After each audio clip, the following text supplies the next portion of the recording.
BJP का दामन थामने के बाद रितु जायसवाल ने कहा कि आज वह पूरी मजबूती और आत्मविश्वास के साथ पार्टी में शामिल हो रही हैं। उन्होंने कहा कि उनके पुरानी वीडियो सामने लाकर उन्हें ट्रोल किया जा सकता है, लेकिन वह डरने वाली नहीं हैं। उन्होंने कहा कि जब उन्होंने निर्दलीय चुनाव लड़ने का फैसला किया था तब उन्हें बागी कहा गया था। इसके बावजूद उन्होंने करीब 65,000 वोट हासिल किए।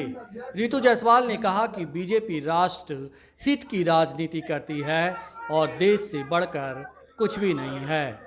उन्होंने प्रधानमंत्री नरेंद्र मोदी की जमकर तारीफ की। सुनिए क्या कुछ कहा। और मेरे लिए ये सबसे गर्व का दिन है। एक नाम जो वर्षों से मेरे जुबान पे था, उसको बदलने में वक्त लगता है। ट्रोल भी किए जाएंगे मालूम है, पुराने वीडियोस भी सामने आएंगे मालूम है, मगर मैं लीडर हूँ, मैं बेखौफ हूँ और मैं उन महान शख्सियत, मुझे कहने से कोई गुरेज नहीं है।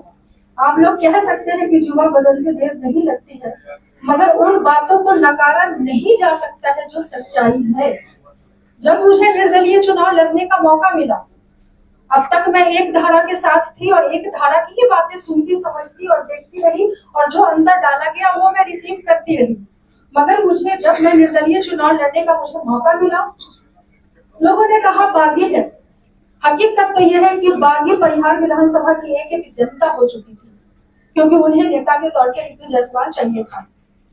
ये नेता का होता है कि वो जनता की आवाज को सुने, जनता की बातों को, उनके दिल में क्या है वो देखना चाहिए। तो बाकी तो परिहार की एक जनता हुई थी जिन्होंने मुझे 65,000 से ज्यादा वोट देकर के साबित किया कि वो सही है। मैं उनकी आवाज व्यक्त करती हूँ कि चाहे दल कोई भी रहा हो, उन्होंने मुझे कभी साथ नहीं, मैं निर्दलीय थी तब भी, मैं पार्टी से थी तब भी, और आज मैं भाजपा कार्यालय में हूँ तब भी वो पूरी मजबूती से आपके साथ है। और यही मजबूती भारतीय जनता पार्टी के संगठन में देखने को मिलती है। लोग कहेंगे आपने क्यों ज्वाइन किया? सबसे बड़ी बात होती है राष्ट्रहित की।